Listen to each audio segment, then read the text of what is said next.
Radio, where you nourish your soul daily. As you wait for our next program, The Medium's Book, visit Kardec Publisher at kardecpublisher.com to check out our latest books. Also, check out our Kardec Flicks, Spiritism in a Click. Just go to kardecflix.com. And now with you, our host, Dr. Vanessa Anceloni, with the program The Medium's Book. Enjoy it.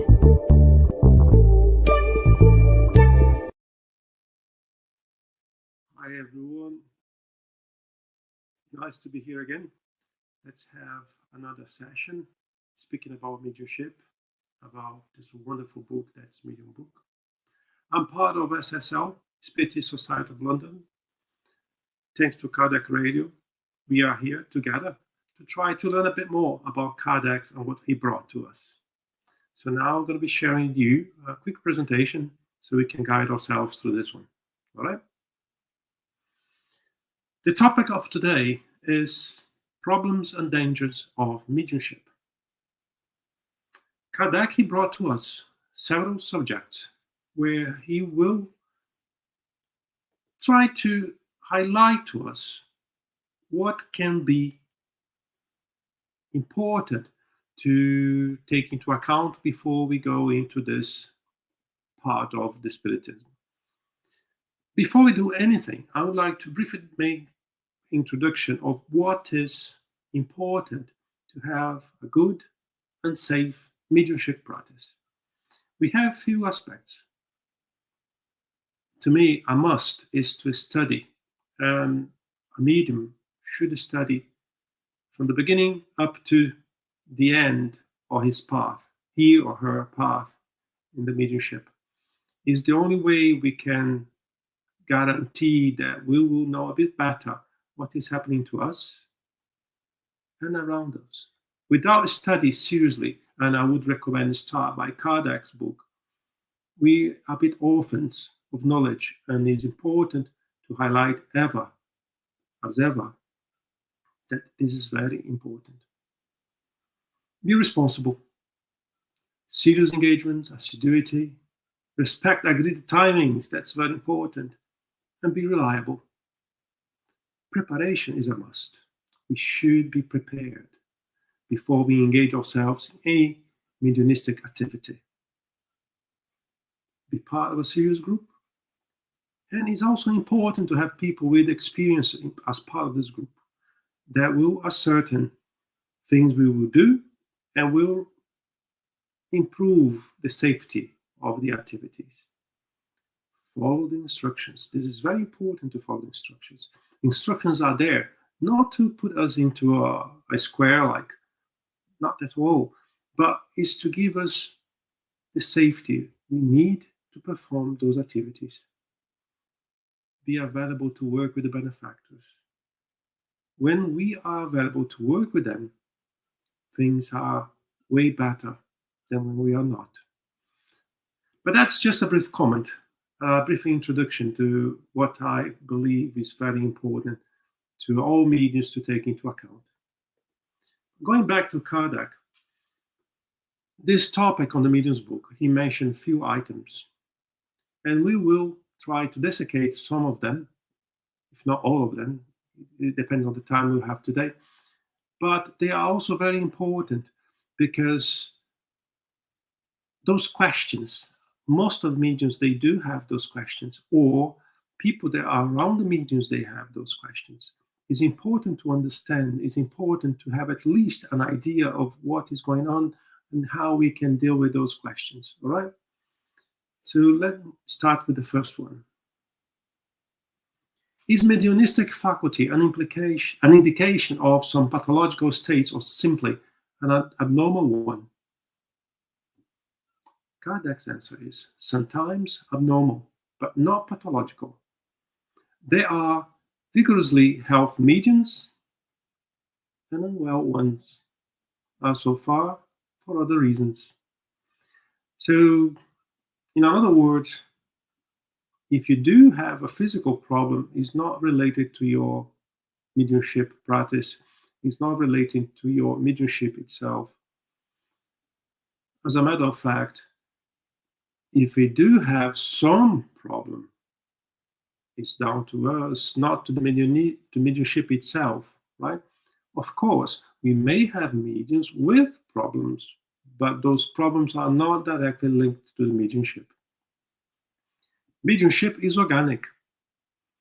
So depending on the body of the person or the organism of the person, mediumship may be more sensitive, mediumship may present a way or another.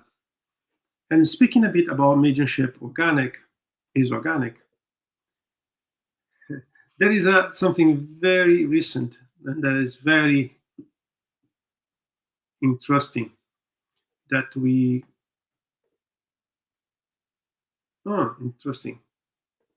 Well, for some reason, the presentation I'm uploading here is not the one that I thought it was initially, because I have added a few things. But when we're speaking about mediumship is organic recently, USP is a São Paulo University back in Brazil.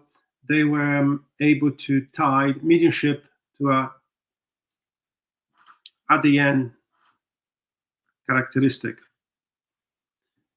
It's a genetic characteristic. So what Kardec said to us in the 1800s is now coming to light through science.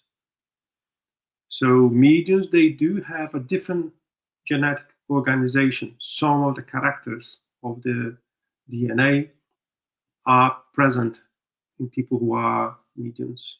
So that was just one slide I brought here that for some reason didn't come through. So moving on. Can exercise of mediumistic faculty cause fatigue? The prolonged exercise of any faculty produces fatigue. The same happens with the mediumship, especially the physical effect types, with necessary cause and expenditure of fluid.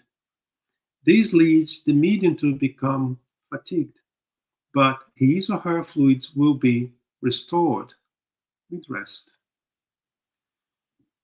On the physical effects mediumship is when we have the materialization of spirits, for example. So as you can think of, there is a higher demand of energy, of ectoplasm from the mediums. So yes, if you do that too often, yes, you'll feel more tired. A lot of mediums, they decide to have only one exercise per week or one per month, because they understand that we have to refrain to use a lot of mediumship characteristics. But physical effects mediumship is one thing. If you are working as a medium to allow the suffering spirits to come in through to communicate via paper or by voice, is a bit different. Of course, we're not suggesting here that you do that all day, not at all. But we need to find a balance, an equilibrium between our practice and what we think is okay. All right? Come to my mind that when I was starting on the mediumship meetings, one person came to me and said that, do your work. If you had the possibility to do a bit more, to move a little bit longer, to do an extra leg, do it. And today I think the advice was very positive. I have the routine to participate in several mediumship meetings per week. I do not regret. I do not feel any particular fatigue. That's not saying that everyone will be the same, all right? It depends on the characteristics of the medium himself or herself.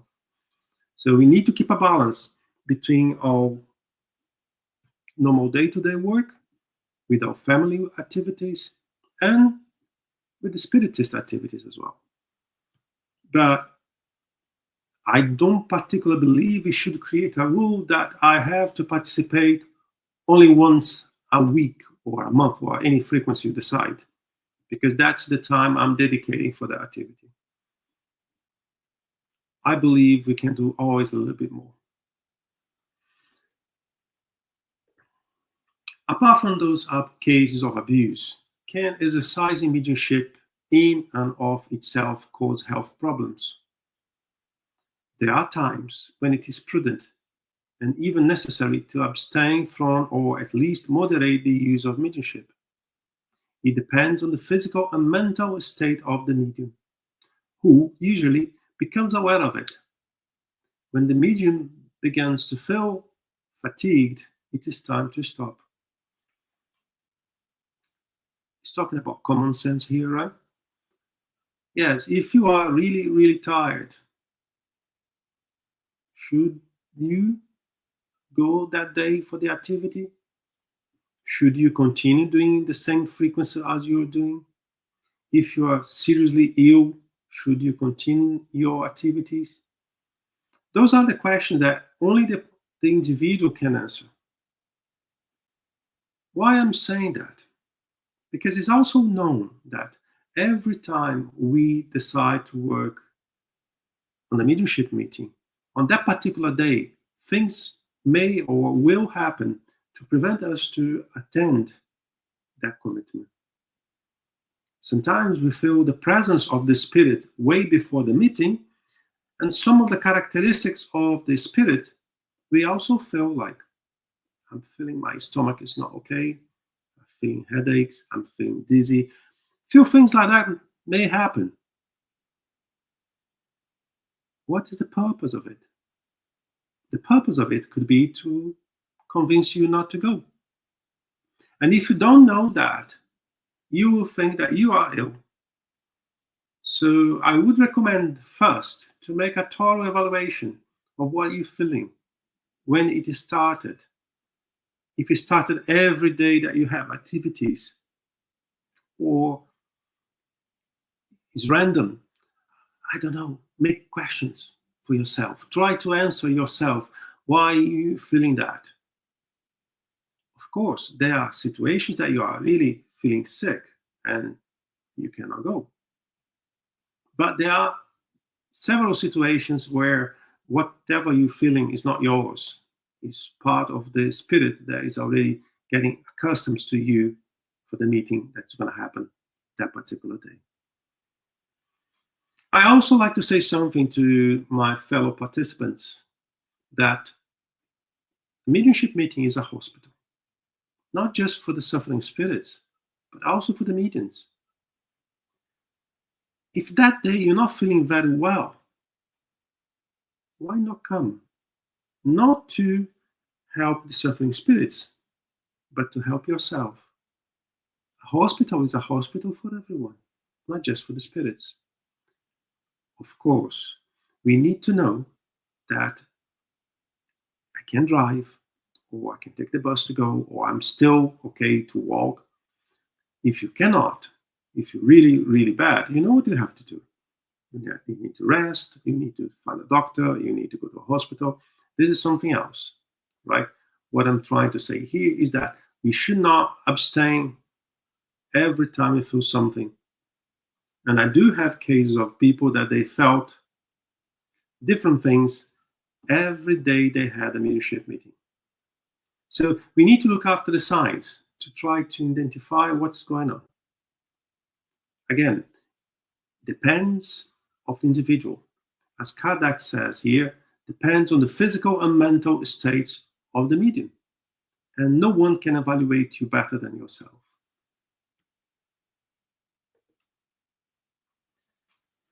Might exercising the faculty present more problems for one individual than for another?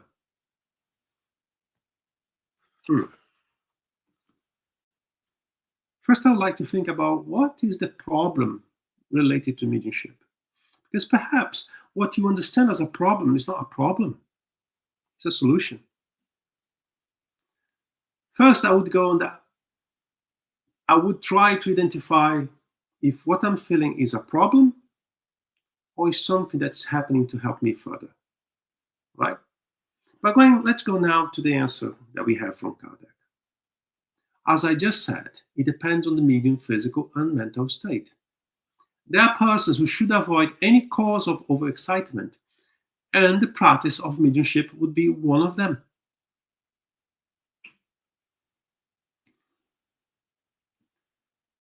So again, I think we need to develop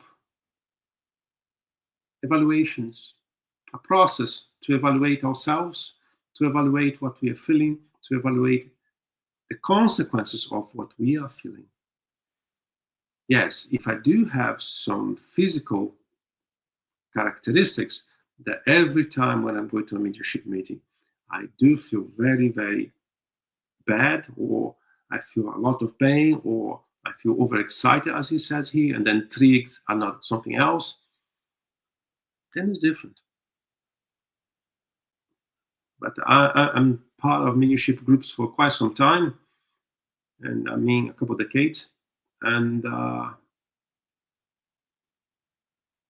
don't remember seeing anyone that would fall under this category. I'm not saying they do not exist. I'm saying that I never experienced such thing with a medium. It's something to be attentive, but it's something that we should not use as an excuse not to do either. Those both slides we just spoken about it here is something that many people have fears. And I beg you all, don't let fear of anything stop you. Try to be reasonable as possible. You speak to people that are more familiar with those phenomena, with things that are happening than yourself, to try to bring you some light to whatever you endeavor, to whatever you are suffering at the moment. But mediumship is beautiful, and as I said, I did not see those examples materialized in the groups I'm used to work with.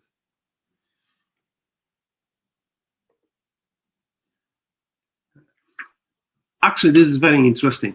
This question: can mediumship produce insanity? I heard a lot of that. And way back, a lot of people used to say that. I never met someone that mediumship turned them into insane people. Of course, if I'm insane, I would say that I'm not insane, right? But bringing a bit of what we have as a practice, I haven't seen that. Actually, I saw something that's way different than that. Before I read Kardec's answer, I will tell you guys something that happened to one of our mediums. Our group used to participate in usual healings every week. The group used to go to a hospital, a psychiatric hospital, to do healing. This is a spiritist hospital. In one event, they saw someone that was there. The family brought her to the hospital because they could not understand what was happening. She could see, hear voices, usual stuff for a meeting. But the family didn't understand at all. Went to the doctors the best they could. And as a result of all the consultations and medications and everything, she ended up in the psychiatric hospital. Through the contact the group had with her, the group was able to identify that she was a medium. After a period of time, she left the institution and she got closer to the spiritist group that we were part of. She never had a psychological problem. She was a medium, not understood by the family. And as far as I know, she's still working her mediumship every week, helping others. So if this mediumship can do something, it's the opposite, to prevent people to become insane, not the other way around. So now let me go to Kardec's answer here. No more than anything else could, when mental weakness predispose one to it. Mediumship will not produce insanity where the germ of insanity does not already exist. But if it does, it is easily recognized through the individual mental condition, and common sense tells us that we must take all the precautions necessary. For in such a case, any disturbance would be harmful. It's true to say that sometimes people come to the Spiritist Center asking for help, and we don't have enough knowledge to identify or to perceive if that situation is a physical, medical situation, or if it's a mediumship. Because depending on the signs could be very close. The indicatives, depending on who is analyzing, could be very close one to another. But as we are part of a Spiritist group, and we do have mediumship meetings, and we work closely to our benefactors, what can we do? We ask them. We ask them. If the question addressed to the benefactors is serious, they will answer the best they can. And quite often they come to us and they tell us, well, this person needs to go through a session of healing for a period of time and needs to start develop his mediumship or her mediumship, start the practice. Of course, understand that with that, there are studies, there are other practices that come together. Why I'm saying that to you guys is because we need to use the tools that we've been given to help people. And if I come to a situation where I have limitations to understand what's going on, which is the best way to help this person? If this person is having like anxiety or schizophrenia or mediumship, if I don't know how to identify, what should I do? Ask the benefactors. They will help. They're there. We just need to reach them.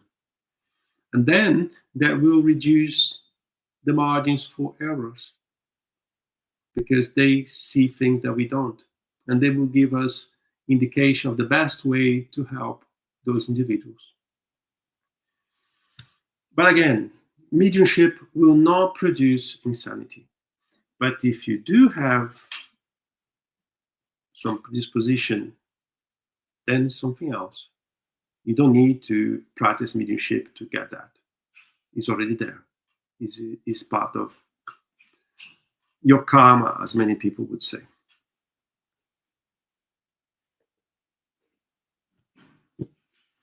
Could developing mediumship in children cause problems?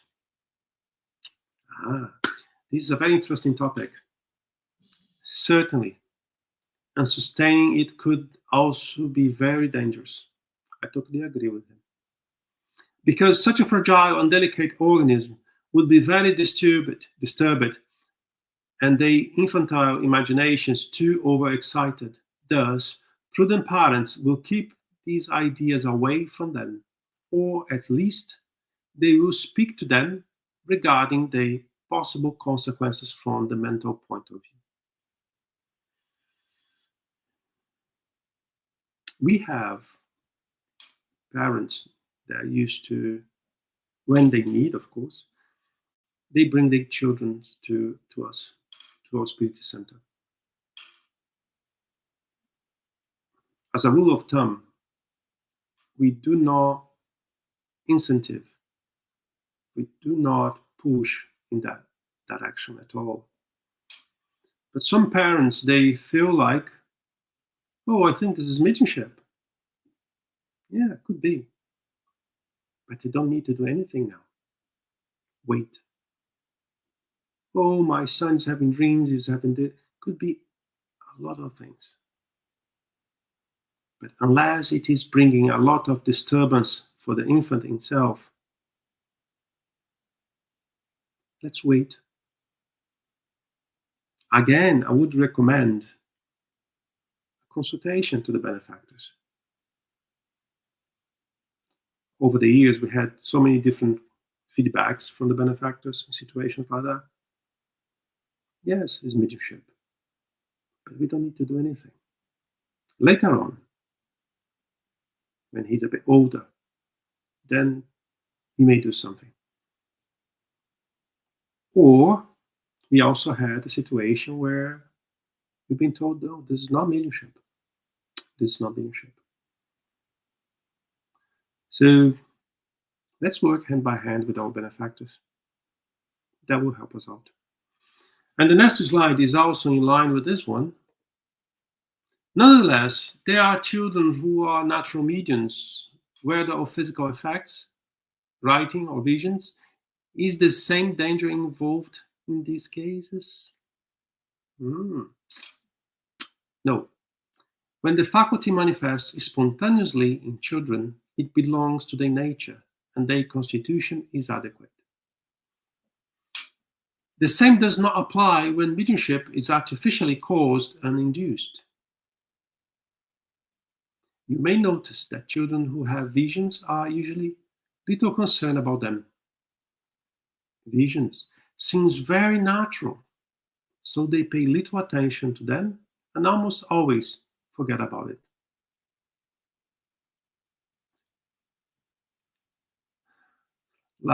Later on, however, their remembrance returns and is easily explained if they understood.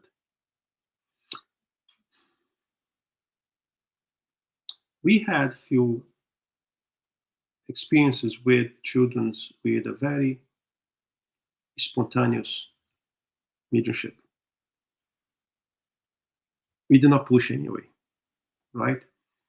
We try to bring the parents to resonate with us, to accept that the infant has mediumship, to see that as a normal, because it is normal, is organic, and not to create unnecessary pressure on the infant. Because it's very common. Oh, he sees things. So I'm start to asking, what do you see here? Do you see this person? Do you see this? Do you see that? Or, for example, if the infant hears things, are you listening to what the Spirit is saying here by any chance? Did you hear anything?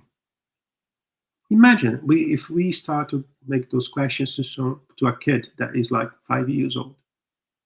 Are we helping them? No, we are not. On the other hand, if the kid comes to you, receive that as natural. Just give clear answers to the kid. Mom, I can see Grandma, but she's not here, is she? Am I getting crazy? Of course not. Try to give an answer to peace, bring peace to their heart until the time has come. Because try to explain in depth the phenomena to a kid that's 5 years old is not the same to try to explain the phenomena to a teenager. So let's get by that time, that period of time where the kid remains a kid.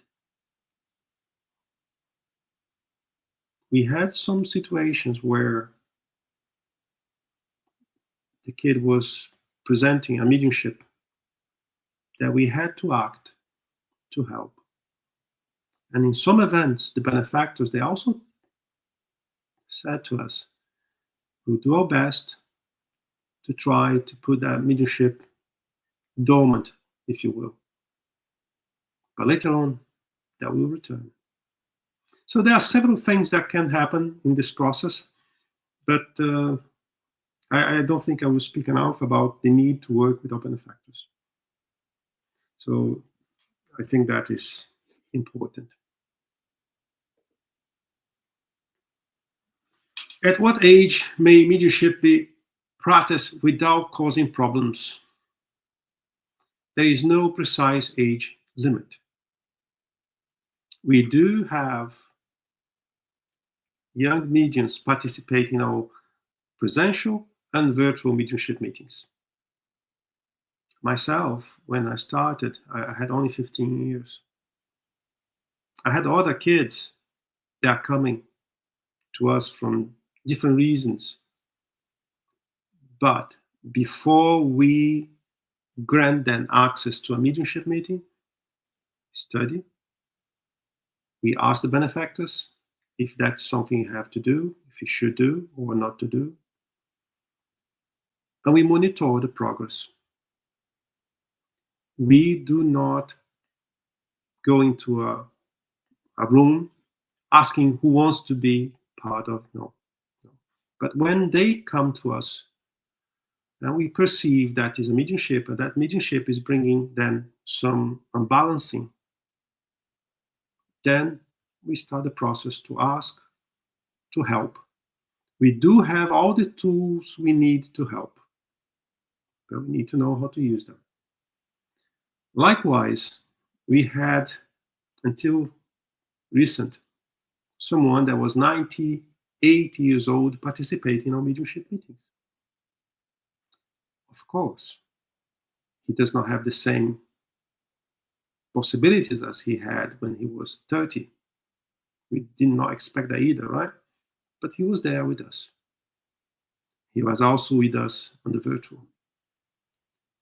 So there's no issues, but it's a case by case. We need to monitor, we need to understand. But if I can leave something for you to think about it, is let's use the tools we have, the tools that Kardec brought to us through his massive work to help mediums, to help spirits. Let's leave our preconceived ideas sideways. Let's think about charity, using Kardec's tools to perform charity. And I can see that I'm already over the time. So just to wrap up what we're doing here, recommendations. Study Kardec. That's a must. Non-negotiable. From the time you arrive in the Spiritist Center until the day we are called back home. Study. We should, we must study. That's, as I said, non-negotiable. Constant self-evaluation as part of the process. This is important to everyone. Work with our benefactors. I think I've spoken at length about that here today. Use the tools you have received to help incarnated and discarnated spirits. That's very important. I'm always trying to help people to open new mediumship meetings. I think that's also something that is part of a Spiritist Center. A Spiritist Center without a mediumship meeting, something is missing. And to finalize, hands-on. Charity cannot be only theory. Let's use what we have learned to help, to serve. Thank you very much. I hope that I managed to pass at least some of the information. Thank you very much. See you all.